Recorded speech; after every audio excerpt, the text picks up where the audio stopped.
वरिष्ठांशी काही बोलणं झालेलं आहे का? विलिनीकरणाबाबत नेमकी चर्चा काय सुरू आहे? असं आहे की राष्ट्रवादी काँग्रेस पक्षाची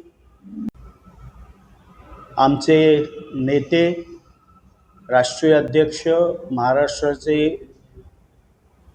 लाडके उपमुख्यमंत्री अजितदादा पवार यांनी ज्या वेळेला तो निर्णय घेतला त्यावेळेलाच आम्ही केंद्रातील लोकप्रिय पंतप्रधान नरेंद्र मोदी साहेबांच्या नेतृत्वाखाली असलेलं NDA आणि महाराष्ट्रामध्ये महायुतीच्या सरकारमध्ये सामील झालो. ती भूमिका आमची कालही होती, आजही आहे, उद्याही असणार आहे. ज्यांना ह्या भूमिकेशी समरस होऊन विलिनीकरणाची घाई लागली आहे त्यांना आपली भूमिका पहिले स्पष्ट करावी लागेल. राष्ट्रवादी काँग्रेस पक्षाकडनं विलिनीकरणाबाबत आमचे राष्ट्रीय कार्याध्यक्ष खासदार प्रफुल्ल पटेल साहेब, प्रांताध्यक्ष खासदार सुनील तटकरे साहेब, त्याचप्रमाणे राज्याच्या उपमुख्यमंत्री व राष्ट्रवादी काँग्रेस पक्षाच्या विधिमंडळातील नेत्या उपमुख्यमंत्री सुनेत्राताई पवार, राष्ट्रवादीचे ज्येष्ठ नेते छगन भुजबळ साहेब, हसन मुश्रीफ, लोक मिळून विलिनीकरणाबद्दल चर्चा करतील. जो काही निर्णय वरिष्ठ पातळीवर होईल तो माझ्यासारखा कार्यकर्त्यांना मान्य असेल. आता जितेंद्र आव्हाडांनी काय भूमिका घ्यावी हा राष्ट्रवादी काँग्रेस पार्टी शरदचंद्र पवार गटाचा तो निर्णय असेल. आमची भूमिका ही कालही केंद्रामध्ये NDAमध्ये, महाराष्ट्रामध्ये महायुतीमध्ये अशा प्रकारची स्पष्ट आहे. सर, शरद पवार यांची जी खासदारकी आहे ती एप्रिल महिन्यापर्यंत त्यांचा कार्यकाळ संपत आलेला आहे. दुसरीकडे असं म्हटलं जातं आहे की जी राज्यसभा आता रिक्त होते राष्ट्रवादीची, त्या ठिकाणी शरद पवारांना संधी दिली जावी. मात्र संजय राऊत असं म्हणतायत की महाविकास आघाडीकडे तेवढं पुरेसं संख्याबळ आहे जे संख्याबळ शरद पवारांना खासदारकी पवारांचं देखील नाव समोर येतं. असं आहे की राष्ट्रवादी काँग्रेस पक्ष अजूनही जो दुःखाचा डोंगर आमच्यावर कोसळला आहे, आमचं दैवत आदरणीय अजितदादा पवार साहेबांच्या आमच्यातनं ते अचानकपणे निघून गेले, या दुःखातनं आम्ही सावरलेलो नाही. त्यामुळे राज्यसभेवर कोणी जायचं, कोणाची वर्णी लागेल याबाबतची चर्चा पक्षामध्ये योग्य वेळेला वरिष्ठ पातळीवर होईल. कोणी महाविकास आघाडीतनं राज्यसभेवर जायचं किंवा राष्ट्रवादी काँग्रेस पक्षामधनं जो कोणी राज्यसभेमध्ये जाईल याचा निर्णय हा योग्य वेळेला पक्ष नेतृत्व घेईल. देखील राज्यसभेवरती जाणार आहे अशी देखील चर्चा सुरू आहे. असं आहे, मी सांगितलं की अजूनही आम्ही या दुःखातनं सावरलेलो नाही. आजही असंख्य महाराष्ट्रातील राष्ट्रवादीच्या कार्यकर्त्यांना विश्वास बसत नाहीत की आपलं दैवत आपल्यामध्ये नाही. या दुःखातनं अजून सावरायला आम्हाला खूप वेळ लागेल, खूप धीर लागेल आणि त्यामुळे योग्य वेळेला पक्ष नेतृत्व त्याबाबतचा निर्णय घेईल. तर रोहित पवार म्हणतात की अजितदादा गेल्यापासून पवार कुटुंबात राजकीय चर्चा झाली नाही. हा आणि 12 तारखेला मुंबईत खास पत्रकार परिषद घेऊन अपघात आणि विलिनीकरणाबाबत सविस्तर बोलणार असल्याचं माहिती त्यांनी दिलेली आहे मतदान झाल्यानंतर. असं आहे की मी देखील माध्यमांमध्ये त्यांची मुलाखत बघितली की 10 फेब्रुवारीला ते विमान अपघाताबाबतचं PPT प्रेझेंटेशन देणार आहेत. त्याचप्रमाणे 12 फेब्रुवारीला राष्ट्रवादी काँग्रेस पक्षामध्ये माननीय अजितदादा पवार साहेबांबरोबर काय विलिनीकरणाची चर्चा झाली होती याचा तपशील देखील ते जनतेसमोर ठेवणार आहेत. शेवटी लोकशाहीमध्ये त्यांना तो अधिकार आहे. पण राष्ट्रवादी काँग्रेस पक्षाची आमची स्पष्ट भूमिका आहे की जी चौकशी माननीय मुख्यमंत्री देवेंद्र फडणवीस साहेबांनी CID मार्फत या अपघाताची लावलेली आहे आणि मिनिस्ट्री ऑफ सिव्हिल एव्हिएशनच्या मार्फत AAIB aircraft accident investigation bureau जे असतं यांनी ब्लॅक बॉक्स त्यांनी घेतलेला आहे. त्याचा सगळा डेटा रिकव्हरी चाललेला आहे. त्याचा रिपोर्ट लवकरात लवकर यावं, कारण महाराष्ट्रातल्या तमाम जनतेला ह्या अपघात नेमका कशामुळे झाला, कोण त्याला जबाबदार आहे याची म्हणजे खूप ही माहिती महाराष्ट्रासमोर येणं गरजेचं आहे. वेगळा संशय निर्माण करतात. असं आहे की बंजारा अप्पा सोनावणे हे लोकसभेचे बीडमधनं खासदार आहेत. आत्ता लोकसभेचं अधिवेशन चालू आहे. त्यांच्या मनामध्ये अशी कुठली शंका येत असेल तर त्यांनी मिनिस्टर ऑफ सिव्हिल एव्हिएशन यांना भेट घ्यावी. पण जबाबदार पदावर बसलेल्या व्यक्तीने अशी बेजबाबदार वक्तव्य करू नयेत. 2 स्तरावर केंद्रातर्फे मिनिस्ट्री ऑफ सिव्हिल एव्हिएशननी AAIB मार्फत कुठल्याही विमानाची दुर्घटनाग्रस्त भारतामध्ये कुठेही झालं की एअरक्राफ्ट ॲक्सिडेंट इन्व्हेस्टिगेशन ब्युरो ह्या संपूर्ण अपघाताची चौकशी करतं केंद्र पातळीवर. आणि महाराष्ट्रामध्ये देखील राज्याचे मुख्यमंत्री देवेंद्र फडणवीस साहेबांनी CID मार्फत या संपूर्ण प्रकाराची चौकशी लावलेली आहे. हा अहवाल लोकांसमोर येऊ दे अशी संशय व्यक्त करून लोकांच्या मनामध्ये प्रश्नचिन्ह उभं करणं हे जबाबदार लोकप्रतिनिधींना शोभत नाही. सर, राष्ट्रीय अध्यक्षपद हे सुनेत्रा पवारांकडे राहावं असं सांगणाऱ्याच भुजबळ म्हणून असं आहे की महाराष्ट्रातल्या सर्व कार्यकर्ते, पदाधिकारी, लोकप्रतिनिधी यांच्या मनामध्ये माननीय सुनेत्रा वहिनी पवार यांनीच राष्ट्रीय अध्यक्ष व्हावं अशा प्रकारची भावना आहे.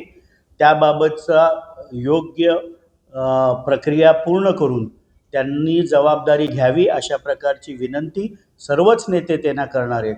आणि येणाऱ्या काळामध्ये तशा प्रकारचे पक्षाचा निर्णय झालेला जो कार्यकर्त्यांना, पदाधिकाऱ्यांना, लोकप्रतिनिधींना अभिप्रेत आहे तो झालेला दिसेल. परंतु पार्थ पवारांच्या नावासाठी जे आहे ते शरद पवार स्वतः आग्रही असल्याची देखील माहिती मिळते. शेवटी आमच्या पक्षाचा राष्ट्रीय अध्यक्ष कोण व्हावा ह्याचा निर्णय घ्यायचा अधिकार हा आमच्या पक्षातील नेत्यांना, पदाधिकाऱ्यांना आणि कार्यकर्त्यांना आहे. आणि तो आमचाच पक्ष त्याबाबतचा अंतिम निर्णय घेईल. सर, महापालिकेच्या निवडणुका झालेल्या आहेत. महापौर, उपमहापौर निवड झालेली आहे. पुढच्या महासभेमध्ये अनेक समित्या असतील. मात्र विरोधी पक्ष बाकावरती बसण्याची आपली राष्ट्रवादीची भूमिका आहे. दोन्ही राष्ट्रवादी एकत्र येत नजीमुल्ला यांना संधी दिली जाऊ शकते अशा प्रकारचं वक्तव्य राष्ट्रवादी शरदचंद्र पवार पक्षाचे जिल्हाध्यक्षांनी केलेलं आहे. आपल्याशी काही बोलणं झाले का या संदर्भात? असं आहे की नुकत्याच झालेल्या ठाणे महानगरपालिकेच्या निवडणुकीमध्ये आम्हाला विरोधी पक्षामध्ये बसण्याचा जनादेश हा ठाणेच्या लोकांनी दिलेला आहे. आमची सदस्य संख्या 9 आहे. आम्ही आमचा गट हा कोकण भवन इथे रजिस्टर केलेला आहे. आणि येणाऱ्या काळामध्ये कशा प्रकारे महापालिकेमध्ये पुढे जायचं याचा निर्णय गटनेते म्हणून नजीमुल्ला आपल्या पातळीवर घेतील. पण तुम्ही विरोधी पक्ष नेतेपदासाठी दावा करणार आहात महापालिकेमध्ये? असं आहे की मी आत्ताच स्पष्ट केलं की महानगरपालिकेमध्ये कशा पद्धतीने राष्ट्रवादी पक्षाची भूमिका असेल हे महापालिकेचे गटनेते म्हणून नजीब मुल्ला ही पक्षाची भूमिका स्पष्ट करतील. निवडणूक आहे, परभणीमध्ये महंताला मतदानापासून रोखल्याचा आरोप होता. असं आहे की माध्यमांमध्येच मी बघितलं की कशा प्रकारे मतदानापासून रोखलं गेलं. याबाबतची अधिक माहिती घेऊन त्याबद्दल मी आपलं म्हणणं मांडले. सर, त्या सोलापूरच्या आत्मूर मतदारसंघामध्ये एका लहान मुलाने मोहिते पाटील यांच्या लहान मुलाने EVM बटन दाबलेले आहे. त्यांची आई पाहिलं तर लहान मुलाने मतदार ठिकाणी जाणं इतपत योग्य आहे. बुमरेंचं देखील असं समजलं. असं आहे की मतदान केंद्रामध्ये केवळ जो मतदार त्या मतदार केंद्रामध्ये नोंदवलेला आहे त्यालाच जाता येतं किंवा उमेदवाराला किंवा उमेदवाराच्या प्रतिनिधीला.